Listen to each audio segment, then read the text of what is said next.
증인으로 호칭하겠습니다. 증인 12.3 비상계엄과 관련하여 특검에서 3회 조사를 받았는데 모두 사실대로 진술한 거 맞습니까? 제 그 사건하고 관련이 돼 있어서 증언은 제가 뭐 아까 주신 그 자료에 보니까 148조 뭐 1항인가 해서 증언을 거부하겠습니다. 그리고 제 그 진술은 탄핵 심판정 공판 조서와 또 중앙지법에서 제가 받고 있는 그 재판 사건의 공판 조서에 거의 두꺼운 책 한 권 정도 분량의 제 진술이 다 담겨 있기 때문에 그걸 참고하시면 될 것 같습니다. 네, 뭐 유사한 증인들이 있었는데 네. 재판부는 기본적으로 질문은 먼저 하도록 허용을 하고요. 네. 거기에 대해서 증언 거부 여부는 증인이 판단하는 네. 걸로 하고 있습니다. 다만 그게 증언 거부가 되는 사유인지에 대한 최종적인 판단은 재판부에서 합니다. 네. 네. 질문을 하시고 하시면 되겠습니다. 계속하겠습니다. 순번 125번 제1회 피의자 신문조서와 순번 126번 제2회 피의자 신문조서는 변호인 측에서 증거 동의했고요. 순번 198번 제3회 피의자 신문조서 제시하겠습니다. 뒷부분 제시.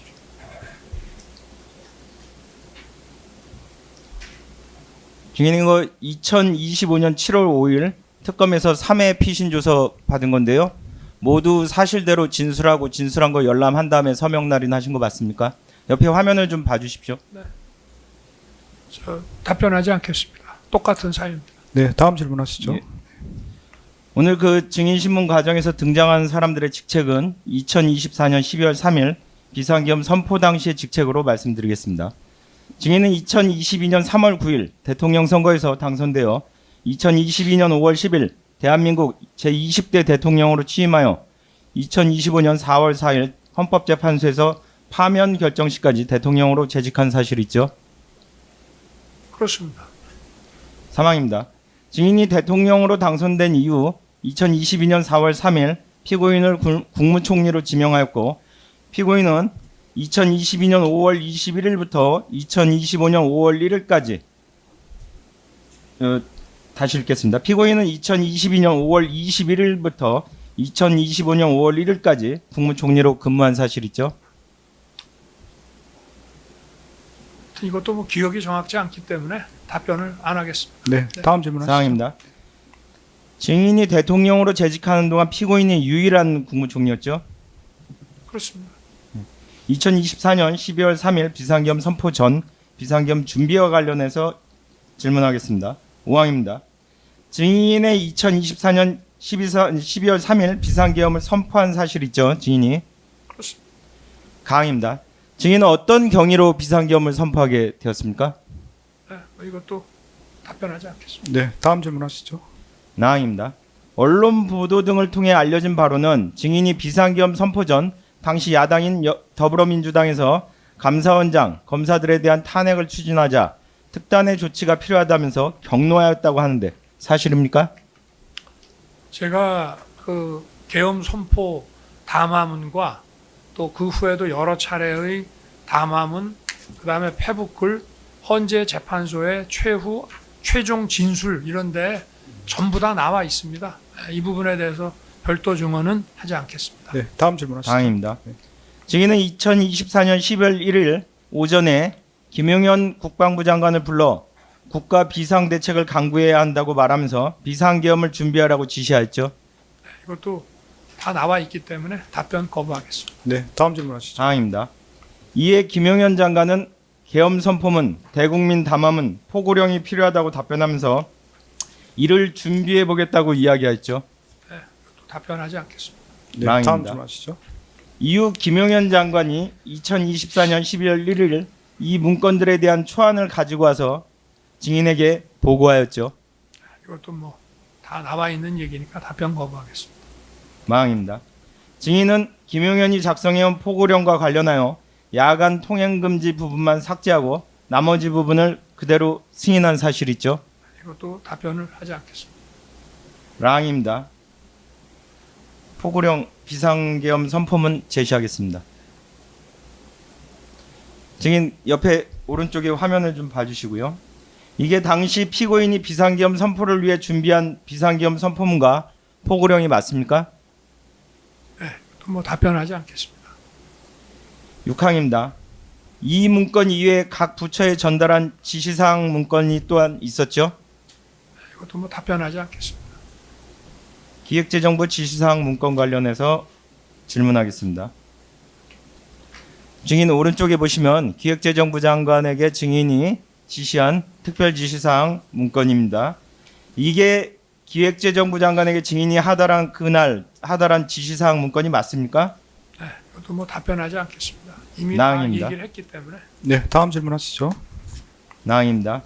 기획재정부 장관에게 하달한 문건 이외에 외교부 장관, 행안부 장관, 국정원장, 경찰청장, 서울경찰청장, 피고인 국무총리에게 하달한 문건도 준비했죠. 전부 헌재에서 다 얘기했고 여기서는 별도로 답변하지 않겠습니다. 네, 다음 질문하시죠. 이러한 문건들은 언제 어떻게 마련한 겁니까? 마찬가지로 답변하지 않겠습니다. 그 계속 띄워. 네, 신문 사항 중에 혹시 보시고 뭐 빼실 수 있는 부분은 생략하셔도 될 것 같습니다. 다만 이제 오전 신문과 좀 겹칠 수는 있는데 네, 네. 증인은 처음이기 때문에 간혹 네, 네. 좀 제시하도록 하겠습니다. 네, 알겠습니다. 라항입니다. 기획재정부 장관에게 하달한 문건의 하단을 보면 8이라고 페이지가 기재되어 있습니다. 오른쪽 좀 봐주십시오. 8이라고 기재되어 있죠. 그렇다면 최소한 증인과 김용현이 준비한 지시사항 문건은 8페이지 이상의 분량으로 보이고 문건을 받았다고 진술하는 최상목 장관이나 조태열 장관은 한 장짜리 문건을 받았다는 점에 비춰볼 때 8명 이상의 국무위원 등에 대한 지시사항을 마련한 걸로 보이는데 맞습니까? 네, 이것도 뭐 답변하지 않겠습니다. 네, 다음 질문하시죠. 헌재에서 다 얘기했습니다. 실항입니다. 2024년 12월 3일 증인의 일정은 어땠습니까? 네, 이것도 뭐 답변하지 않겠습니다. 8항입니다. 증인이 2024년 12월 3일 일과를 마치고 대통령실 5층 소접견실에서 부속실 직원, 경호처장과 간단히 식사를 한 후 저녁 6시 49분경 삼청동 안정가옥에 간 사실 있죠? 네, 이것도 뭐 답변하지 않겠습니다. CCTV 18시 48분 16초 장면 제시하겠습니다.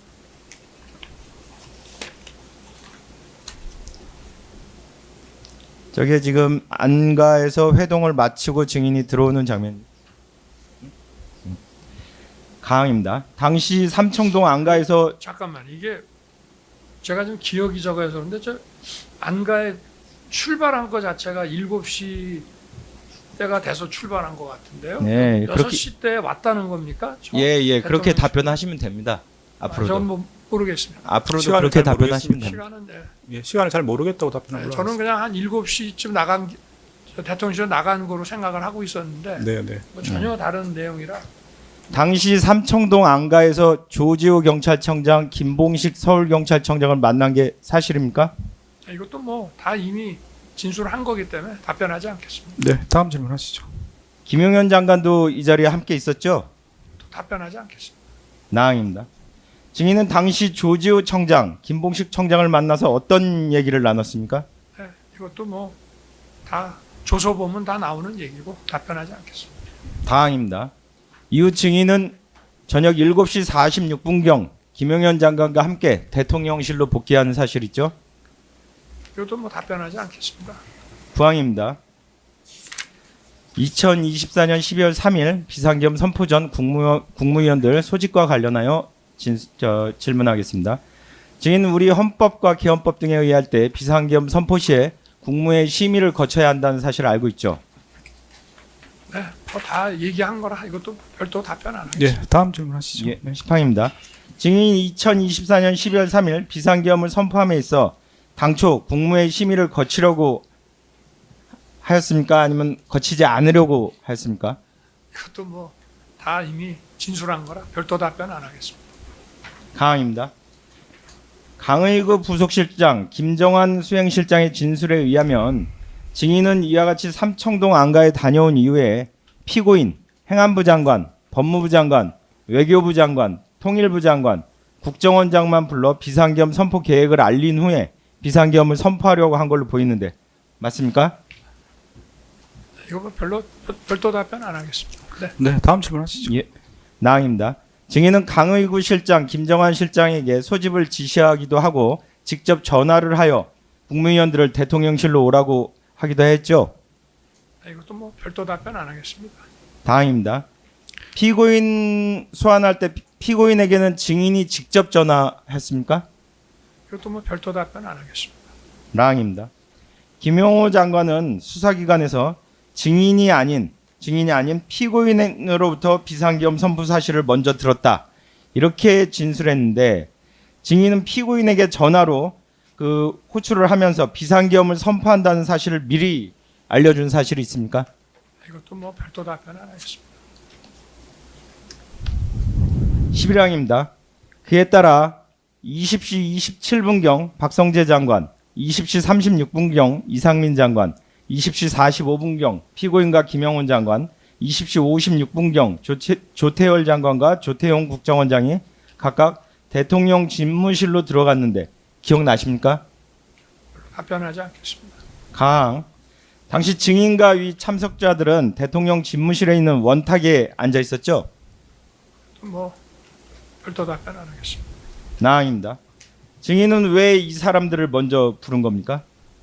또 별도 답변이 다항입니다. 증인은 집무실에서 피고인이 입실한 직후 비상계엄 선포 계획을 알려줬습니까? 이것도 뭐 별도 답변이 예, 12항입니다. 다음 질문하시죠. 예. 증인으로부터 비상계엄 선포 계획을 듣게 된 피고인이나 다른 참석자들은 증인에게 뭐라고 하던가요?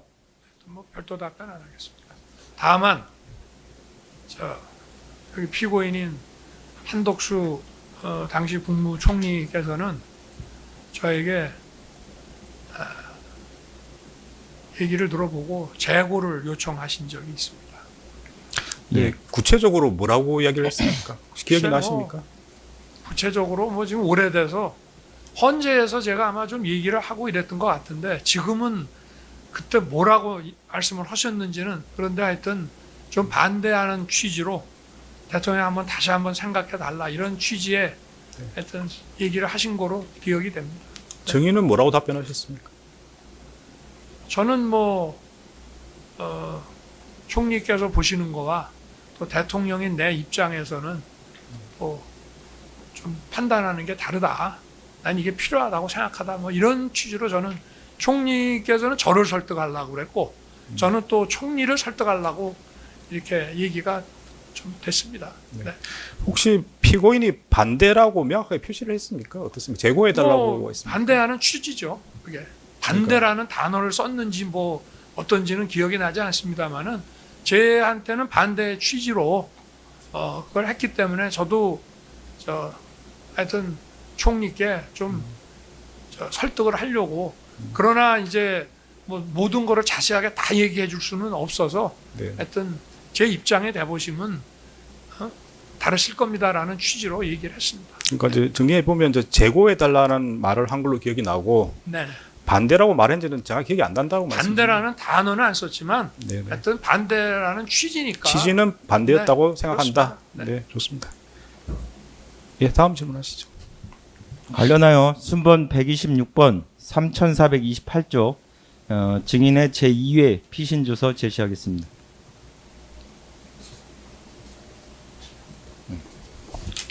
이게 비상계엄 관련 문건에 대해서 얘기하는 겁니다. 옆에 좀 봐주십시오. 증인이 답변을 합니다. 네.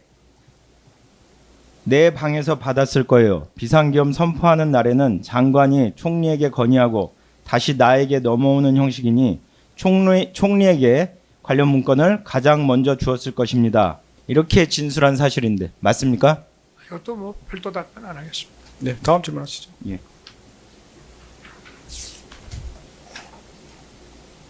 12항 묻겠습니다. 증인으로부터 비상계엄 선포 계획을 듣게 된 피고인이나 다른 참석자들은 증인에게 뭐라고 하던가요? 각 참석자별로 뭐라고 말했는지는 지금은 정확히 기억이 안 납니다만 제가 아마 헌재에서는 좀 구체적으로 얘기를 하지 않았나 싶고요. 상당히 많은 분량의 그 제 발언이 담긴 그 조서가 있는데요. 어쨌든 각자 자기 부처 입장에서 이 계엄이 그 자기들의 이 부처 업무와 관련해서 좀 그 도움이 안 되고 부정적인 그런 얘기들을 했던 거로 기억이 됩니다. 그러니까 반대하는 취지의 얘기들을 좀 많이 했습니다. 국무위원. 여러 명이 했습니까? 뭐 지금 기억나는 것은 최상목 기재부 장관이 금융시장에 대한 여파는 어떻게 됩니까? 뭐 이런 얘기가 기억이 나고요. 그리고 외교부 장관은 그 우방국 중에 아마 우방국 이렇게 얘기를 했는지 아니면 왜 아주 동맹국 가까운 나라들 있지 않습니까? 그런 나라들에 대해서는 뭐 어떻게 우리가 이걸 대처할 수 있는지 뭐 이런 취지의 얘기를 해서 제가 이 사람들한테 다 얘기를 할 수는 없지만 저는 마음속으로 이 계엄은 오래 가지 않고 끝날 계엄이기 때문에 금융시장 걱정하지 마시오. 그리고 또 뭐 미국이나 일본 쪽은 내가 직접 뭐 안보실을 통해서든 설명을 할 테니까 외교부 장관은 걱정하지 말라. 뭐 이런 취지로 제가 얘기를 한 것 같습니다. 그리고 네. 뭐 여러분들이 얘기인데 뭐 하여튼 지금은 다 기억나진 않습니다만은 전반적으로 재고를 요청하는 그런 얘기들을 많이 했습니다. 네. 다음 질문하시죠. 당시에 피고인이 증인에게 비상계엄을 선포하기 위해서는 국무위원들을 모아야 한다 이렇게 건의한 사실이 있습니까? 그와 관련된 얘기는 하여튼 헌재에서 그 국무회의가 실질적으로 있었냐 없었냐 가지고 충분히 얘기가 나왔기 때문에 제가 여기서 별도로 답변하지 않겠습니다. 네. 다음 질문하시죠. 나항입니다.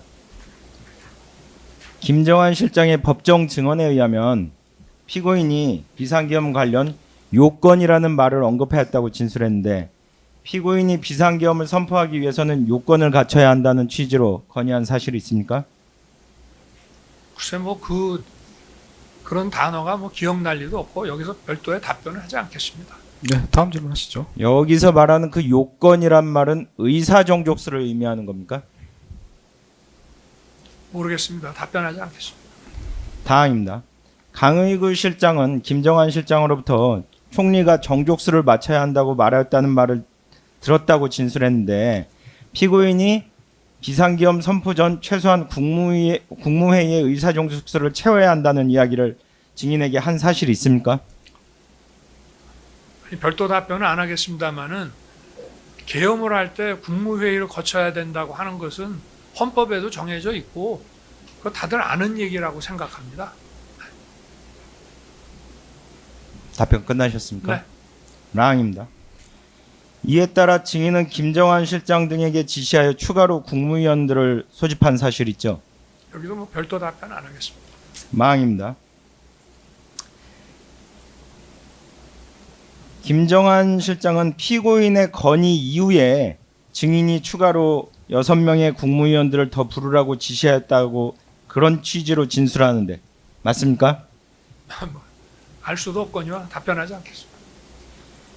복도 CCTV 21시 12분 52초 제시하겠습니다.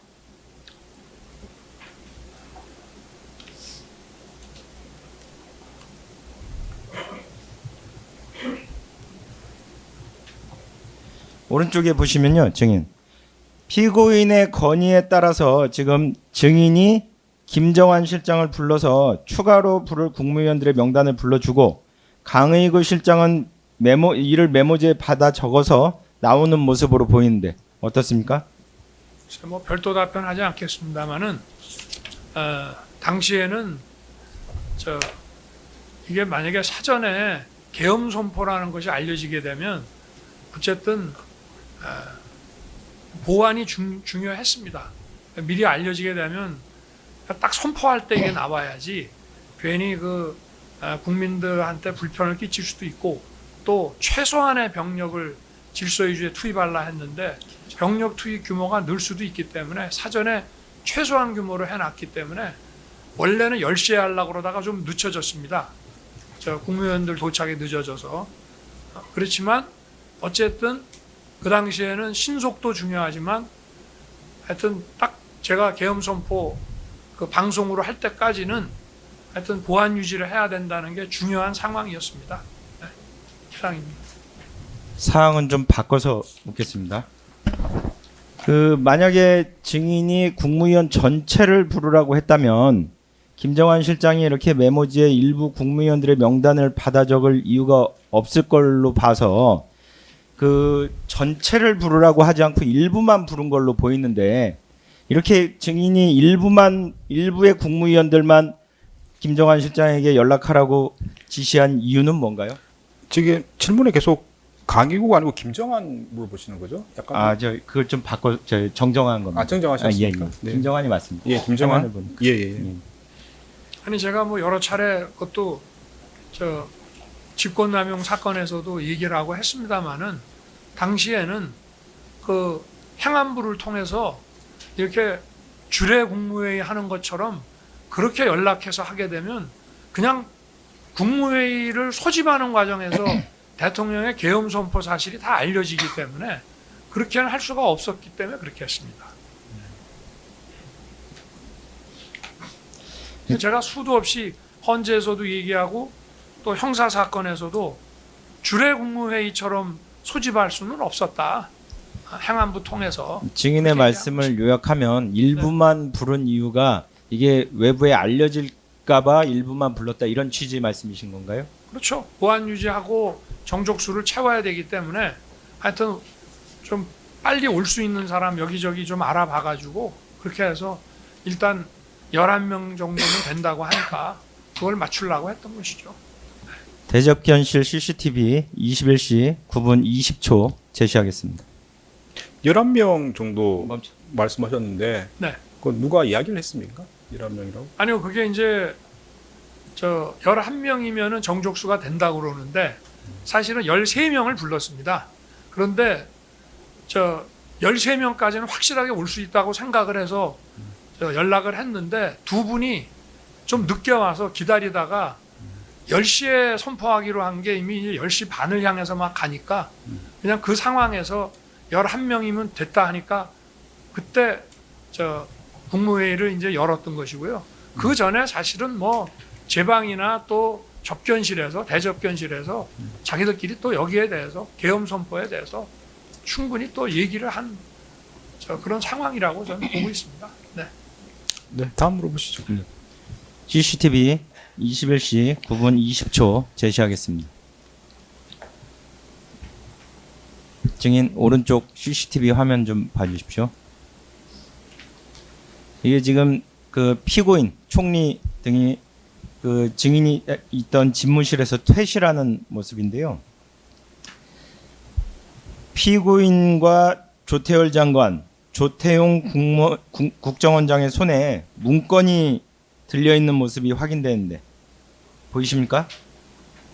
잘 안 보이는데요. 문건이 들려 있습니다. 저 퇴실이 아니고요. 제 생각에는 제방하고 여기하고 우리 총리께서도 좀 저 국무회의 딱 시작하기 전까지는 좀 여기 이 방으로 가셨다가 또 제 방으로도 오시고 또 다시 나가시기도 하고 그랬던 거로 저는 기억이 돼. 물론 뭐 기억이 정확치는 않지만 9시 지금 국무회의가 10시 반 거의 다 돼서 23분에 제가 계엄 선포를 하는 거로 이제 저 나중에 자료를 보니까 나와 있는데 그 한 직전에 했기 때문에 그 전까지 저렇게 1시간이나 여기에 계셨는지 아니면 중간에 우리 방으로 또 저 총리와 국무위원들 중에 일부가 또 제 방으로 왔는지 그거는 지금 기억이 정확하지 않지만 저는 왔다 갔다 좀 하지 않았나 이렇게 생각이 됩니다. 네, 다음 질문하시죠. 강항입니다. 조태열 장관은 재외 공간 이렇게 기재된 문건을 받았다 그러는데 맞습니까? 답변하지 않겠습니다. 뭐 기억이 정확치 않기 때문에. 네, 네. 다음 나항입니다. 질문하시죠. 네. 피고인에게는 어떤 문건을 주셨습니까? 저는 뭐 제가 준 기억은 없는데 뭐 하여튼 정확치 않아서 이것도 뭐 답변하지 않겠습니다. 그럼 한 가지 추가로 묻겠습니다. 네. 당시에 김용현 장관이 그런 문건을 피고인에게 주는 모습을 봤습니까? 이것도 뭐 답변하지 않겠습니다. 다음 질문입니다. CCTV 21시 근데 20 그 저 뭐야 김용현 장관이 그 국무회의 때 국무위원들 전부 나눠줄 계엄 선포문인가 하는 그거를 강희구 실장한테 복사를 좀 하라 그래서 한 10여 부 이상 복사를 해서 그 나눠줬다는 얘기를 제가 들은 것 같거든요. 그러니까 뭐 어떤 건지는 저는 알 수가 없습니다. 네, 다음 질문하시죠. 예, 네. 지금 저 증인 질문과 저 답변과 관련하여 자료 하나 제시하겠습니다. 2025년 6월 28일자 특검 피신 주서 순번 126번 제시하겠습니다. 기록으로는 3427쪽, 3428쪽입니다.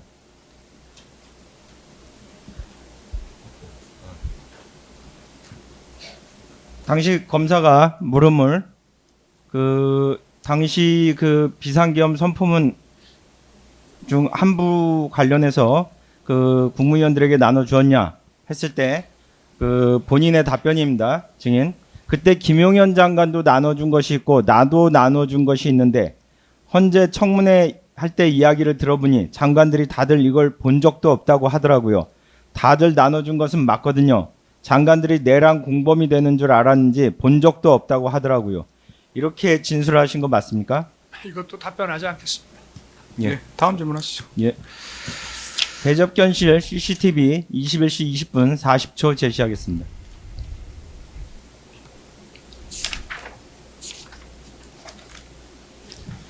지금 오른쪽에 화면 보시면요. 지금 확인하시는 장면은 조태열 장관이 옆자리에 놓여 있는 총리 피고인이 수령한 문건을 가지고 와서 본인 쪽으로 가지고 와서 읽는 모습으로 피고인이 가지고 있는 문건이 최소 2종류임을 알 수 있고 그중 하나는 5페이지가량 되는 것으로 보이는데 집무실에서 비상계엄 선포문을 피고인에게 준 것이 맞습니까? 이것도 뭐 답변하지 않겠습니다. 네, 다음 질문하시죠. 라항입니다. 피고인은 당시 대통령실에서 포고령을 수령하였다고도 진술하는데 포고령을 준 사실이 있습니까? 글쎄 이것도 뭐 하여튼 답변하지 않겠습니다. 포고령은 주말에 김용현 장관이 가지고 왔는데 제가 공주 민생토론 월요일하고 화요일 키르기스탄 대통령 공식 방한 자료가 워낙 많아서 그걸 보다가 관저에서 좀 본 것 같고 별도 대통령실에서 읽었는지는 하여튼 전 조서 내용은 뭐 그때 워낙 장시간 조사를 하고 뭐 하다 보니까 하여튼 뭐 정확치가 않아서 어차피 내용을 부인할 생각입니다. 네. 네, 다음 질문하시죠. 망입니다.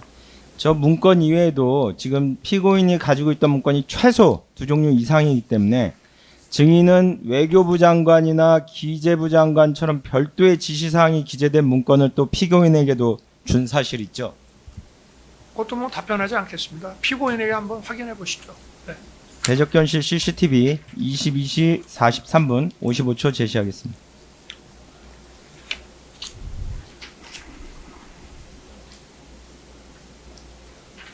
저 옆에 보시면요. 피고인 총리는 22시 44분경에 상의 안주머니에서 문건을 꺼내어 읽어본 후에 다시 이를 집어넣는 모습이 확인됩니다. 여자분은 누굽니까? 우영주 장관입니다. 아 그러면 거의 이제 성원이 아니 근데 제가 저 시간이 잘못된 거 같아요. 22시 44분이면은 아까도 그 저 안가 저게요. 제 기억에는 출발을 7시쯤에 해서 안가에서 한 15분쯤 만나고 돌아온 시간이 7시 한 40 몇 분 된 것 같은데 18시대로 나왔고 지금 저 자리에는 증인은 없는 아니 상황입니다. 저 자리가 어쨌든 계엄 선포 후라는 얘기인데요. 예, 맞습니다. 그렇죠? 예. 계엄이 23분인가 뭐 몇 예, 분에 선포됐으니까 맞습니다. 그죠? 네. 저기에 죄가 있습니까? 없습니다. 네, 그럼 제가 알기가 어렵지 않습니까? 그 취지는 네. 지금 피고인이 안주머니에서 그 문건을 꺼내 읽은 후 다시 집어넣는 걸로 봤을 때 이 네. 문건을 증인이 건네줬던 별도의 특별 지시 문건으로 보이는데 그 문건을 준 사실이 있느냐 이걸 묻는 겁니다. 아니 그런 추정으로 물어보시는 걸 제가 어떻게 답을 하겠습니까? 네, 다음 질문하시죠. 예, 사항입니다. 김용현 장관은 증인에 대한 헌법재판소의 탄핵 심판 절차에서 증인으로 출석하여 피고인에게도 이러한 지시사항 문건을 주었다고 증언했는데 사실 아닙니까? 뭐 그것도 제가 뭐 알지 못하는 부분인 것 같아서 답변하지 네, 않겠습니다. 다음 질문하시죠. 네. 상황입니다. 기재부 장관에 대한 지시 문건에는 앞서 봤지만 그 8이라는 페이지 수가 기재되어 있는 것이 확인되었습니다. 피고인은 행정각부를 통할하는 증인을 보좌하는 당시의 직책으로 각 부처에 대한 지시사항을 모두 알아야 할 필요성이 있는 것으로 보이는데 피고인에게는 각 부처에 대한 지시사항을 전부 알려주거나 관련 문건을 모두 준 것이 아닙니까? 그것도 좀 추정해서 저한테 물어보시는 겁니까? 네, 이것도 뭐 답변하지 않겠습니다. 네, 다음 질문하시죠. 대접견실 CCTV 21시 48분 13초 제시하겠습니다. 증인 오른쪽에 지금 표시된 부분 보시면 다시 한번 이상민 장관도 대접견실 퇴실 시에는 손에 문건을 들고 있지 않았으나 21시 48분 13분경부터 50분 55초경까지 상의 안주머니에서 문건을 꺼내어 읽는 모습이 확인됩니다. 이는 집무실에서 증인으로부터 받은 계엄 관련 문건으로 보이는데 어떻습니까? 글쎄요. 저게 그 계엄 선포문 그 국무위원들 오면은 쭉 나눠준 거 아닙니까? 저는 잘 모르겠는데 이것도 뭐 별도 답변하지 않겠습니다. 예. 상황입니다. 이 문건에는 어떤 내용이 기재되어 있었습니까? 제가 문건이 지금 보이지도 않는데 어떻게 알겠습니까? 네, 다음 질문하시죠. 그 뒷부분은 생략하겠습니다. 아항입니다. 이상민 장관은 대통령 집무실에서 언론사 등에 대한 단전단수, 국회 봉쇄 등이 기재된 문건을 보았다고 진술하는데 이상민 장관에게 그와 같은 내용의 지시를 하더라거나 지시사항 문건을 준 사실이 있습니까? 지금 뭐 우리 검사님 질문에는 제가 답변하지 않겠습니다. 다만 참고로 이 말씀을 드리겠습니다. 계엄을 선포하고 나서 제가 국무위원과 또 3실장을 비서실장, 안보실장, 국정원장 다 이제 다 보내고 제가 방에 있을 때 시간은 정확하게 기억이 안 나지만 국방장관에게 전화를 받았습니다. 받아서 무슨 뭐 여론조사 꽃, 또 민주당 당사, 또 무슨 언론사에도 저 병력을 좀 보내야 될 것 같습니다. 그래서 왜 보내냐? 그랬더니 선관위 관련해서 여기도 좀 확인할 게 좀 있습니다. 라고 얘기를 했는데 제가 아니 거기는 민간 기관이니까 안 된다. 그리고 군을 조금 투입하라고 했는데 뭐 이렇게 군을 자꾸 여기저기 보내려 하냐? 하지 마라. 라고 제가 잘랐거든요. 그래서 아마 그 출발했던 사람들이 올스톱을 하고 그렇게 된 거로 알고 있습니다. 그러면 여론조사 꽃하고 또 어디입니까? 그 여론조사 꽃 하여튼 민주당 당사, 민주당 당사. 그리고 뭐 어디 언론사 어디 얘기를 하는데 언론사. 제가 펄쩍 뛰었죠. 이 민간 기관에 절대 보내지 마라. 왜냐하면 이 계엄을 해서 선관위 같으면은 저 계엄법 7조 8조에 따라서 그 계엄 당국이 뭐 갈 수는 있습니다. 그렇지만 민간 기관에는 가면 안 되거든요. 그래서 안 된다고 제가 딱 잘랐고 그래서 저 장관이 아마 전부 지시를 해가지고 거기에는 가지 않고 출동한 사람들은 중간에 가다가 전부 올스톱 한 거로 그렇게 알고 있습니다. 근데 그렇게 설명하시면 이게 여론조사 꽃, 민주당사, 네. 뭐 언론사, 네. 구체적으로는 말씀 안 하셨는데 이런 부분에 군인들이 이제 출발했다가 다시 이제 그만둔 거는 네. 이상민 장관이 한 겁니까?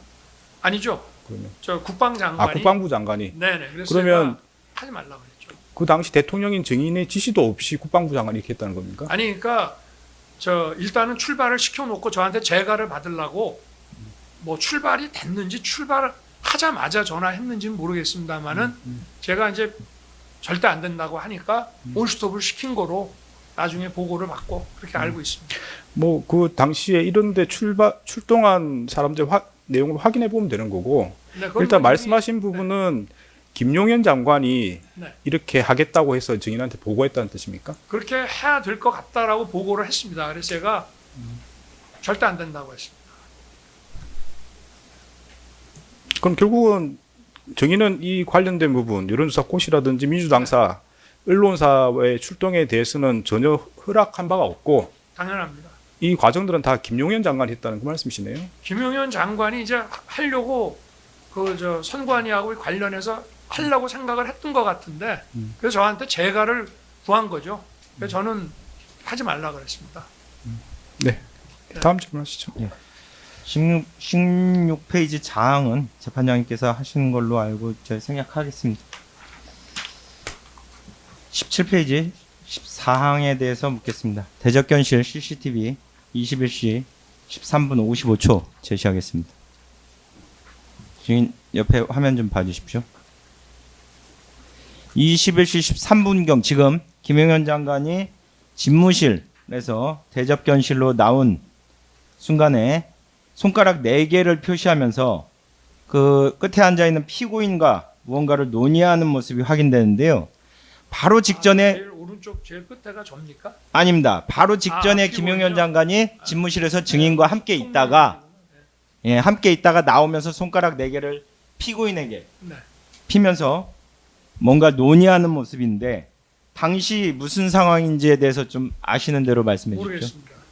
왜냐하면 뭐 계엄 선포에는 국무회의가 있어야 된다는 거는 뭐 당연한 사실이고 또 제가 관저에서 김용현 장관한테도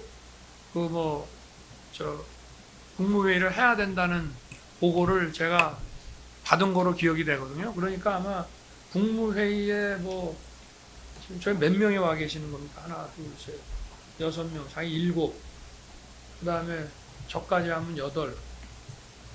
어떻게 되나? 저기 지금 7명 앉아있나요? 6명 앉아있나요? 6명이 앉아있나요? 저기 6명 앉아 계신 거죠? 예. 장관 빼고. 예. 그러면 김용현 장관하고 저까지 하면 8이잖아요. 네. 그 중에 이제 조태용 국정원장은 국무위원이 아니기 때문에 아니죠. 거기 빼고 7명인 거죠. 7명. 그럼 저기 7인가요? 7명에서 그러니까 4명이 필요하다. 그런 뜻인 모양이네요. 네. 그게 맞습니까? 의사종족세 4명이 필요하다. 근데 저 말의 취지가 뭔지는 저는 알 수 없기 때문에 답변하지 않고 네. 뭐 알겠습니다.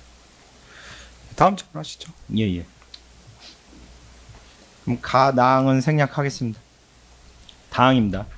결국 증인은 비상계엄 선포하기 전 절차 혹은 요건을 갖추자는 피고인의 건의에 따라서 국무회의 의사종족수를 채우려고 한 것으로 보이는데 피고인과 김용현 장관이 국무회의 의사종족수를 충족하도록 논의하는 상황 아니었나요, 저게?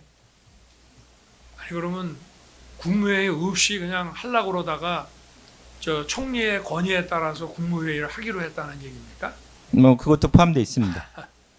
그거는 뭐 넌센스라고 저는 말씀드리겠습니다. 그러니까 말씀하시는 거는 원래부터 국무회의를 거칠 생각이었다 이 말씀이신 아니 거죠? 제가 알고도 있는데다가 네. 제가 이 계엄은 딱 장관하고 둘이서만 얘기했습니다. 비서실장, 안보실장도 전혀 모르는 상황이고 지금 특검이고 군검찰이고 검찰에서 얼마나 조사를 많이 했는데 만약에 안보실장이나 비서실장이 알았다면 저 양반들이 당연히 기소가 됐을 겁니다. 장관하고 둘이만 논의하고 장관한테도 보고 받았고 그리고 계엄에는 국무회의가 필요하다는 걸 알고 있는데 만약에 국무회의를 전혀 안 하고 계엄할 것 같으면 그럼 계엄 선포는 또 못 알아하겠습니까?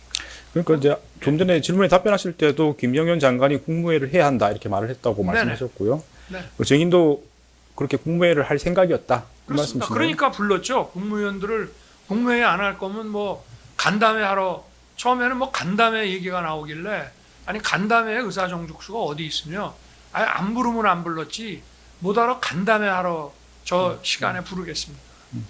그 피고인인 당시 한덕수 국무총리가 네. 이게 그 국무회의 정족수 때문에 그런 게 아니고 좀 이렇게 의원들 국무위원들 좀 불러서 의견을 좀 들어보라 이렇게 건의한 건 아닙니까? 글쎄 그 상황은 이제 벌써 한 1년이 다 돼가니까 그 디테일하게는 생각이 안 나고 생각이 안 나십니까? 네. 네. 다음 하여튼 질문. 총리는 자꾸 저한테 반대 취지로 재고를 좀 원하고 또 뭐 저 다른 국무위원들하고도 또 따로 말씀도 하시고 뭐 이랬던 거로 기억이 됩니다. 네. 네, 다음 질문 하시죠. 네. 당랑은 합해서 하나로 묻겠습니다. 지금 김용현 아까 저 증인께서 김용현 장관이 국무회의를 열어야 한다는 취지로 말을 했고 증인도 이미 알고 있었다. 계엄 때 국무회의가 필요하다. 알고 있었다. 이렇게 그럼 두 분이서 결정하면 될 일을 굳이 김용현 장관이 증인과 함께 집무실에 있다가 대접견실로 나오면서 손가락 4개를 피고인 측에 피면서 피고인과 저렇게 논의하는 이유는 뭡니까? 피고인이 바로 직전에 집무실에서 증인한테 국무회의 의사정도수를 채워야 한다 이렇게 건의했기 때문에 지금 논의하는 거 아닙니까? 뭐 추정적 질문이라 답변하지 않겠습니다. 네, 다음 질문 하시죠. 대접견실 CCTV 21시 15분 40초 제시하겠습니다.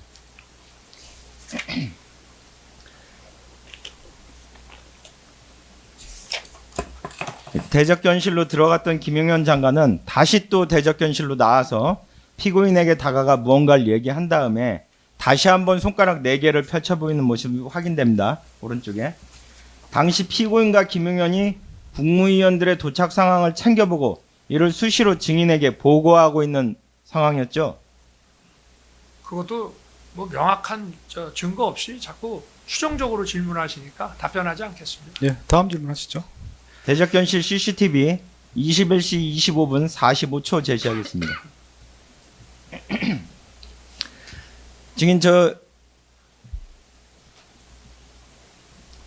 지금 집무실에서 나온 게 증인입니다. 자켓 없이 셔츠만 입고 나오는 장면이요. 보이십니까? 네. 증인 21시 25분 49초경 자켓을 입지 않은 채 집무실에서 대접견실로 나온 다음에 약 2분가량 무언가를 이야기하고 다시 집무실로 들어가는데 당시 무슨 말씀하신 겁니까? 아니 저게 기억이 나겠습니까? 답변하지 않겠습니다. 네, 다음 질문 하시죠. 강항입니다. 이상민 장관이 방금 전 화면에서 자리에서 일어나 증인과 이야기를 하는 장면 보이시죠? 이상민 장관 일어나 있고. 네. 예. 당시 증인은 이상민 장관에게 특별히 별도의 지시를 내린 것으로 보이는데 이상민 장관에게 어떤 지시를 내린 겁니까? 아니 추정을 해도 좀 합리적이고 과학적으로 한다면 모르겠는데 제가 이상민 장관에게 별도 얘기할 게 있으면 저 안으로 오라 그래서 얘기를 하지 저 다 있는 데서 뭐라고 얘기를 하겠습니까? 네, 이런 불합리한 추정에 대해서는 답변하지 않겠습니다. 증인 흥분하지 마시고 네, 흥분이 불합리하다고 생각되시면 답변을 자세히 하시면 됩니다. 아니요, 당시 상황에 저게- 대해서. 저게 도대체 기억날 리도 없고 이상민 장관한테만 별도의 무슨 얘기를 할 것 같으면 안으로 오라고 그래서 하던가 저 다 지금 다들 듣는 데서 다 같이 하는 얘기 아닙니까? 네, 왜 다음 이상민한테만 하는 얘기입니까? 낭입니다. 네, 다음 질문 하시죠. 예, 저 과정에서 피고인이나 다른 국무위원들이 증인에게 명시적으로 비상계엄을 선포하면 안 된다 이렇게 만류한 사실이 있습니까?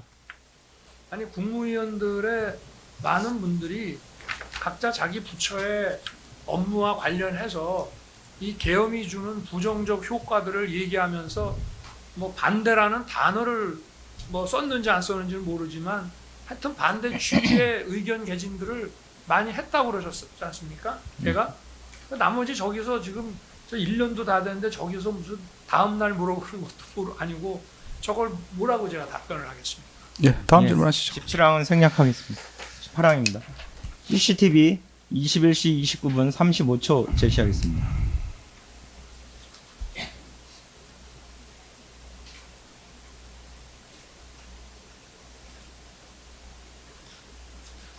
저 보세요. 또 다시 안으로 들어가잖아요. 방에서 왔다 갔다 이렇게. 자, 지금 저 말씀하신 장면, 총리, 피고인이 이상민 장관, 박성재 장관과 함께 증인이 있는 집무실로 들어가려고 하다가 집무실 연결문을 열자 경호처장이 바로 앞에 있으며 박성재 장관과 이상민 장관이 안으로 들어가려다 나오는 모습이 확인됩니다. 증인이 누가 경호처장입니까? 다시 한번 그 부분 보여주시죠. 경호처장이 누구죠? 지금 저 양반이 예. 예. 증인이 피고인만 들어오라고 당시에 해서 다른 사람이 이렇게 들어가려다가 나오는 장면인 것 같은데 피고인에게 무슨 목적으로 들어오라고 한 건가요? 답변하지 않겠습니다. 이걸 어떻게 기억하겠습니까? 다음 질문하시죠. 예. 나항은 생략하겠습니다. 19항입니다. CCTV 21시 35분 40초 제시하겠습니다.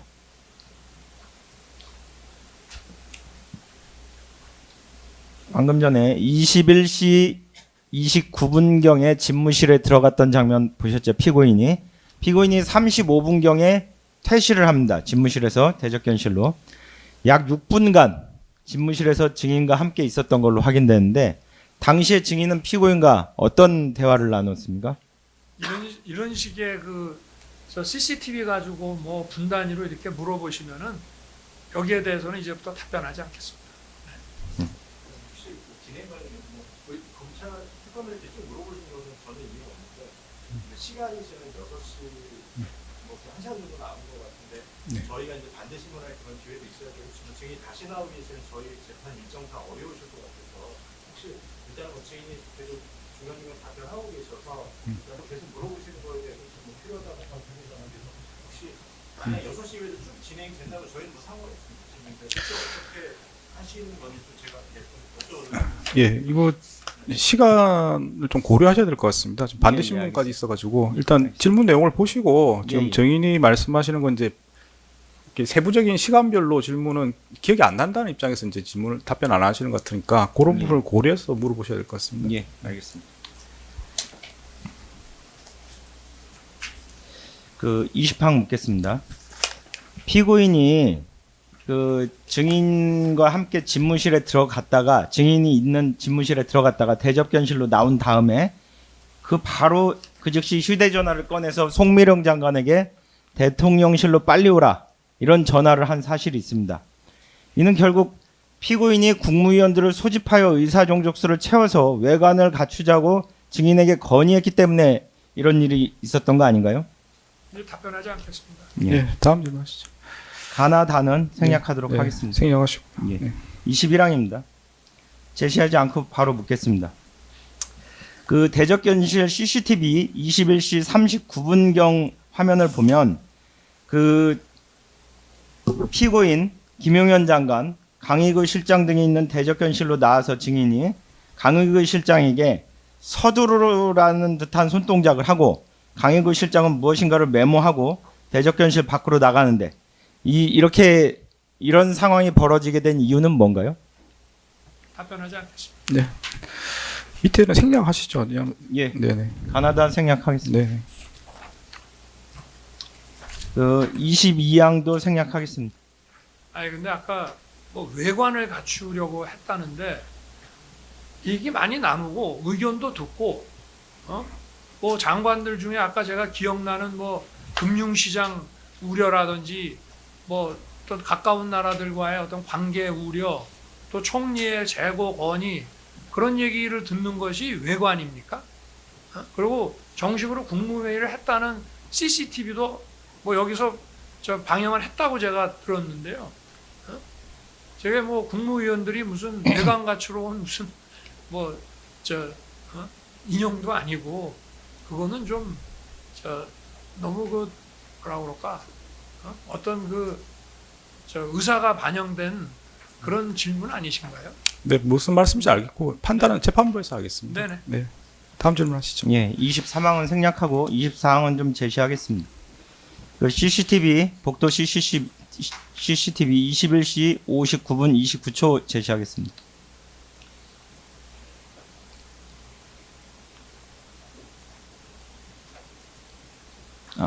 복도 아닌가? 대적견실입니다. 대적견실. 24항입니다.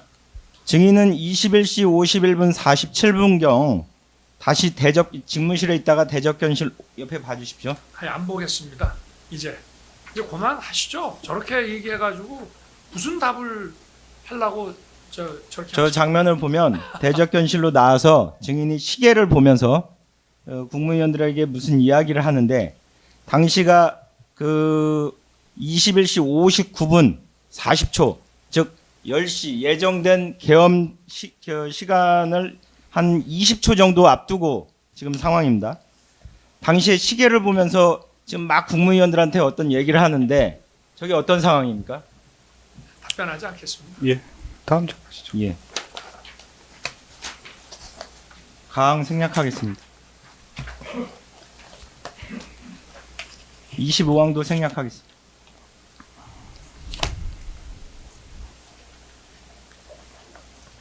26항도 생략하도록 하겠습니다. 27항 생략하겠습니다.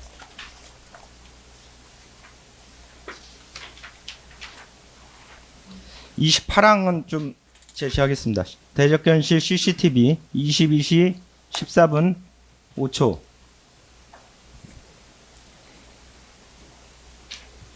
증인 22시 14분경 장면을 좀 봐주십시오. 아니, 물어보십시오. 필요하면 내가 볼 테니까. 장면 좀 보십시오. 지금 증인 나옵니다. 증인 접견실에서 그 증인은 22시 14분 7초경에 이번에 집무실에서 대접견실로 나와서 서 있다가 간 게 아니라 자리에 앉습니다. 이렇게 착석하는데 이때 착석한 이유가 조규용 보건복지부 장관과 오영주 중소기업 벤처부 장관이 도착했다는 이 보고를 받고 이렇게 지금 착석해서 그 국무회의 외관을 지금 창출하러 보이는데 어떻습니까? 답변하지 않겠습니다. 네, 밑에 생략하시죠. 예. 네. 29항 보겠습니다.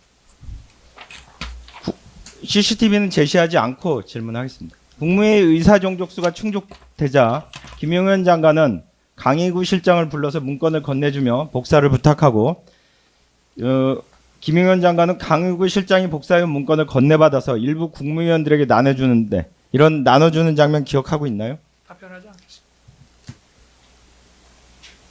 밑에 가항부터 바항까지는 생략하도록 하겠습니다. 사항, 아항도 생략하겠습니다. 30항입니다. 대적견실 CCTV 22시 18분 45초 제시하겠습니다. 복도부터 제시해 주십시오. 복도 22시 18분 30초.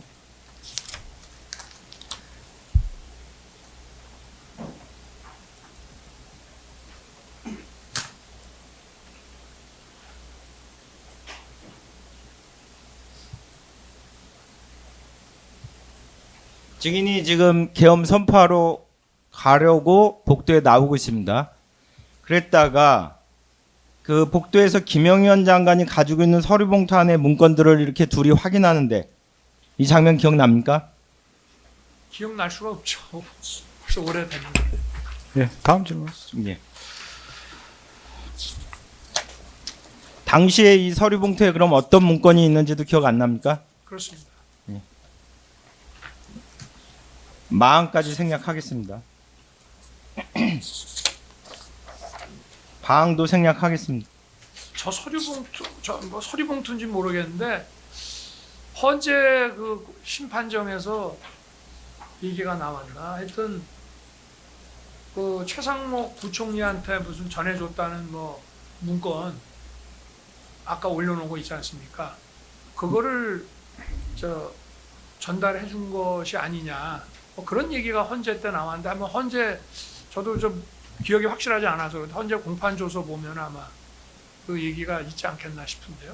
잘 모르겠습니다. 아, 그러니까 최상목 장관한테 줬던 문건이 봉투 안에 들어있는 거 아니냐? 봉투인지 모르고 하여튼 이렇게 나가다가 자기가 생각이 나서 뭐 직접 전달했나, 뭐 직원을 통해서 줬나, 뭐 했다는 그런 얘기를 그때 헌재 공판 탄핵 심판장에서 얘기를 했던 것 같고요. 저 지금 그러니까 재판도 오래되다 보니 이야기한 사람이 누군가 최상목 장관이 그렇게 말했다는 아니요, 겁니까? 아니요. 최상목 장관은 그때 심판정에 안 나왔고 김용현 장관이 그런 얘기를 그때 했는지 아니면 그게 뭐 변호인 통해서 언론에서 나온 건지 하여튼 좀 상황이 뭐 그런 게 아닌가 싶은데 하여튼 저는 분명하고 하질 않아서 기억이 전혀 안 나기 때문에 네. 뭐 여기에 대해서는 그냥 기억 안 나는 거로 굳이 답변하지는 않겠습니다. 네. 참고로 말씀드리는 겁니다. 예, 알겠습니다. 다음 질문 하시죠. 예, 33항, 34항은 생략하고요. 35항을 좀 바꿔서 묻겠습니다. 증인 방금 전에 그 최상목 장관에 대한 지시 문건 말씀하셨잖아요, 증인이. 피고인 총리에게 당시 증인이 그 계엄 선포 직후의 얘기입니다. 다시 와서 피고인에게 내가 가야 하는 행사를 총리님이 당분간 가주셔야겠다라고 말한 사실이 있습니까? 이것도 답변하지 않겠습니다. 네, 다음 질문하시죠. 예. 36항 37항 생략하겠습니다. 국내 행사를 말하는 겁니까? 뭐 외교 국제 행사를 말하는 겁니까? 행사라는 게. 증인이 그냥 그렇게 말씀을 안 하시고 네. 행사라고 표현했습니다. 제가 그러면 참고로 말씀을 드리겠습니다. 이거는 제가 요 계엄 직전에 11월에 남미 페루하고 저 브라질에서 그 에이펙과 G20 다자 회의를 갔었는데요. 가서 보니까 전부 뭐 조금 사는 나라는 뭘 원조해 달라는 둥 뭐 이런 얘기, 소위 말해서 이 좀 포퓰리즘적인 그 좌파 정부 저 정상들을 대거 초청을 해놨습니다. 원래 멤버도 아닌데. 그래서 제가 내가 요 다음 해에는 좀 힘드시더라도 총리님 보고 이런 데를 좀 가시라 하고 나는 좀 중요한 외교에 집중해야 되겠다는 생각을 했기 때문에 그런 말을 했을 수 있습니다. 그러니까 뭐 당시에 말을 했는지는 잘 기억이 안 기억 나고 안 납니다. 그 그런 이전의 마음을 상황을 가지고 생각하시는 가지고 거죠. 있었기 때문에 혹시 그런 거라면 네, 다음 질문하시죠. 네.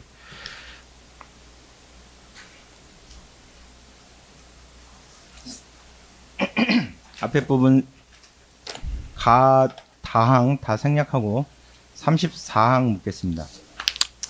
그 대접견실 CCTV 22시 42분 15초 장면 제시하겠습니다.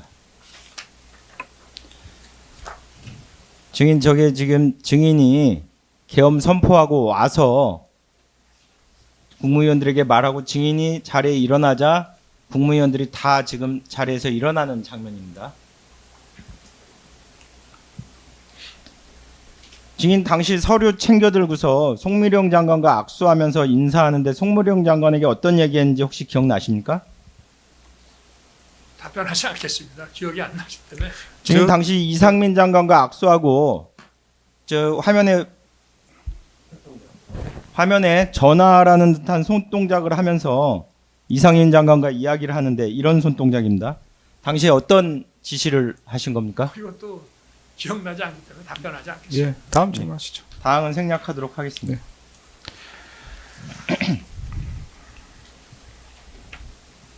라항도 생략하겠습니다. 35항도 생략하겠습니다.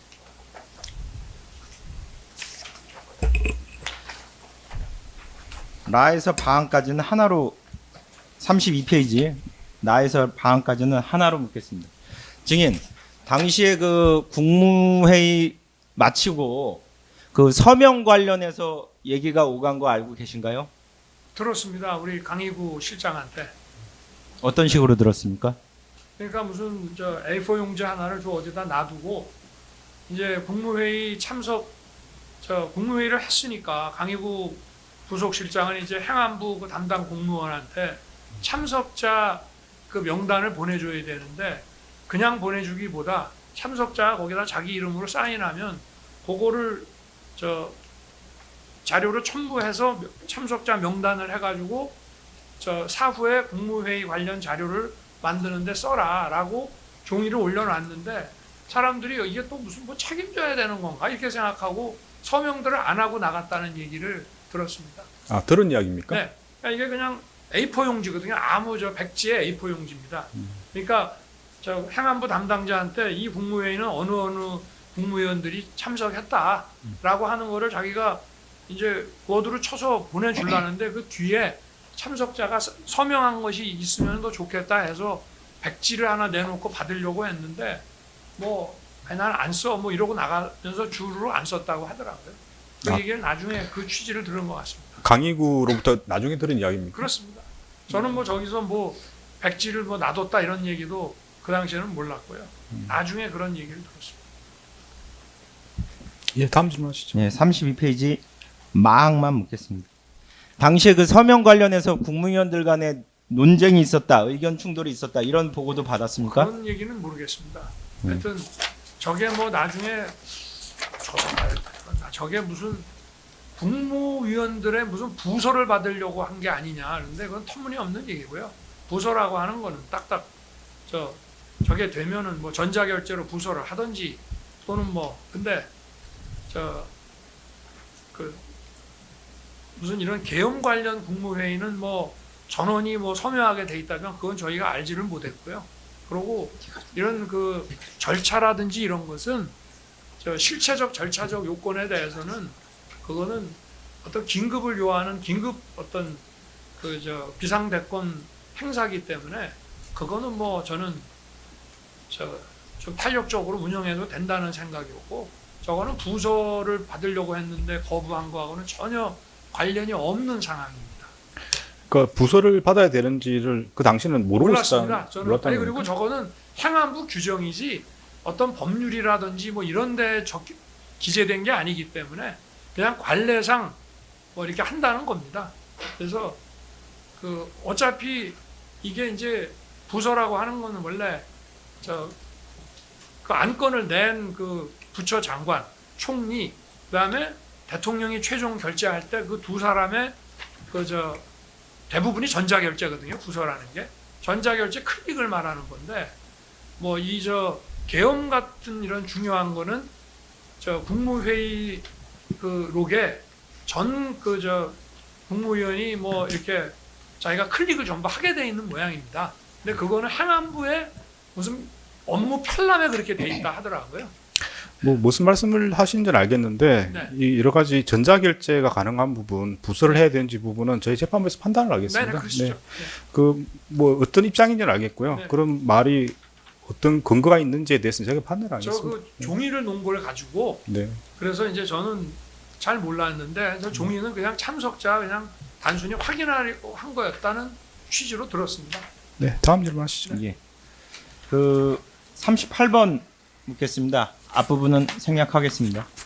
증인 비상겸 선포 후에 당시 여당이었던 국민의힘 원내대표 추경호와 통화한 사실 있죠? 그렇습니다. 예. 어떤 내용으로 통화했습니까? 통화를 짧게 했던 것 같은데요. 뭐 7분 상당했습니다. 아니 그러니까 사실은 이게 뭐 그 선포문에도 보면은 거대 야당의 이 국정 뭐 발목 잡기 이런 것 때문에 이게 지금 헌정 질서와 이 국정이 다 마비가 됐다는 취지로 이렇게 했는데 그래서 원내대표가 아무래도 대야 이런 관계를 전부 하기 때문에 제가 하여튼 이런 거를 미리 사전에 보안 때문에 얘기하지 못해서 우리 추 대표한테는 미안하다 그런 취지의 얘기를 한 거로 기억이 됩니다. 뭘 지시한 건 없습니까? 제가 지시하고 이럴 입장은 아니고요. 네, 다음 질문하시죠. 네. 38번부터 48번까지는 재판장님 그 취지에 따라서 생략하도록 하겠습니다. 네. 49번부터 좀 그리고 계엄 선포 전에 그 주말이나 그 직전에도 대야 그 협상에 관해서 원래 이 원내대표가 대통령한테 직접 전화를 많이 합니다. 이렇게 진행이 되고 이렇게 진행이 됩니다. 이렇게 꼭 당대표를 통하지 않고 원내대표하고 대통령하고는 직접 소통을 많이 하기 때문에 아마 그런 취지에서 전화를 한 걸로 생각이 듭니다. 그러니까 기억나는 거는 뭐 네. 미리 이야기를 못해서 미안하다 이 그런 정도. 취지의 얘기입니다. 그것만 기억이 나시는 건가요? 예, 제가 좀 얘기를 못해서 미안하다. 좀 많이 놀라지 않았느냐. 뭐 이런 그런 취지의 얘기들. 네, 다음 질문하시죠. 순번 522번 그 비상겸 선포문 표지 17,999조 제시하겠습니다. 그 49번부터 58번 관련해서도 간추려서 한두 가지로 묻겠습니다. 증인 그 제시한 이게 그 비상겸 선포 이후 강의구 실장으로부터 이런 문서로 증인이 부서해달라 이런 요청받은 사실이 있죠. 그러니까 이 문서가 그 당시에는 사실은 얼마 전까지도 전혀 기억이 안 났는데 특검에서 조사할 때 얘기를 해서 제가 지금 생각이 난 겁니다만은 이게 아마 제가 12월 7일인가 그 저기 뭐야 그때가 뭐 주말인가 이런데 대국민 담화를 위해서 아마 대통령실에 나와서 좀 짧게 대국민 담화를 하고 그리고 방에 왔다가 나가는데 강의구가 이거를 들고 왔다 하더라고요.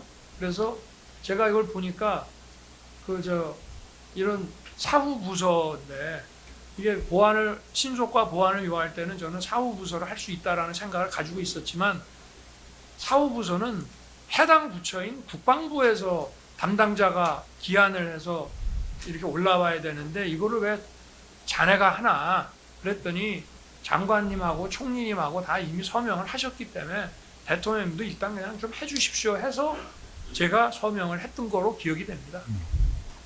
이 문제는 지금 제 기소된 공소사실과 관련이 포함이 돼 있거든요. 그래서 제가 그거와 관련해서 특검에 가서 신문도 받았고 그게 얼마 안 되기 때문에 제가 답변한 게 기억이 납니다.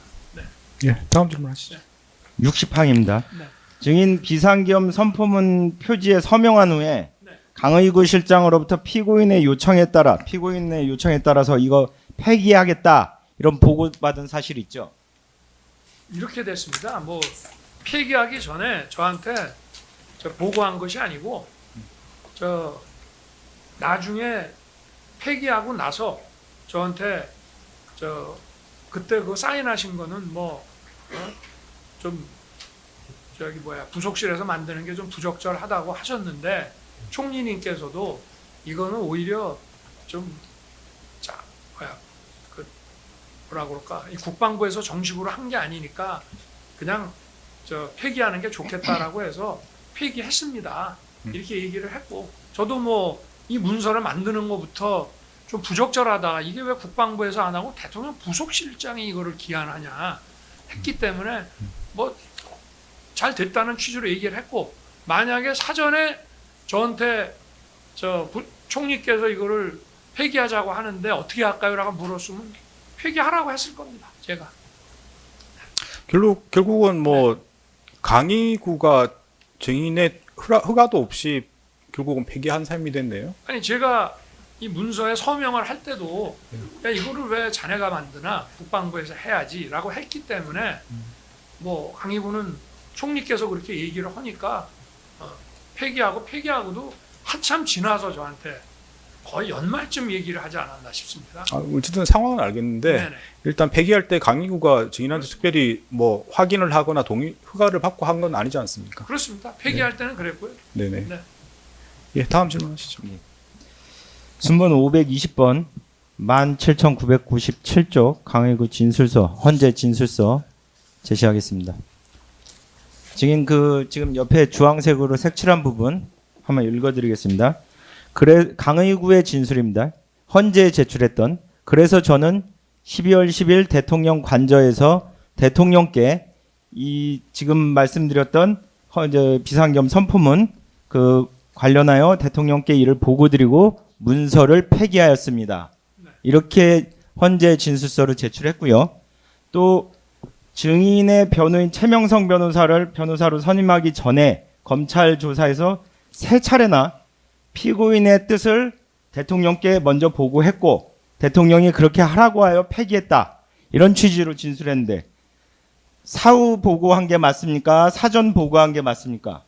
저는 사실은 이 문서가 저한테 가져왔으면은 당연히 폐기하라고 했을 것이기 때문에 이게 사전에 보고했냐 저는 이거 자체를 공문서로 인정을 안 합니다. 그래서 그렇게 한다면 제가 사전에 제가 했다고 그렇게 처리하셔도 좋은데요. 하여튼 제 기억은 그렇고요.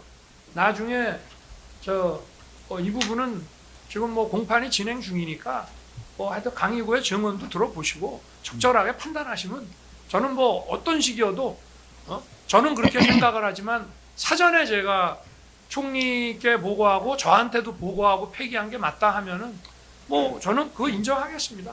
근데 저는 이거 별로 중요하다는 생각을 안 했고 제 기억대로 말씀드리는 겁니다. 그러니까 네.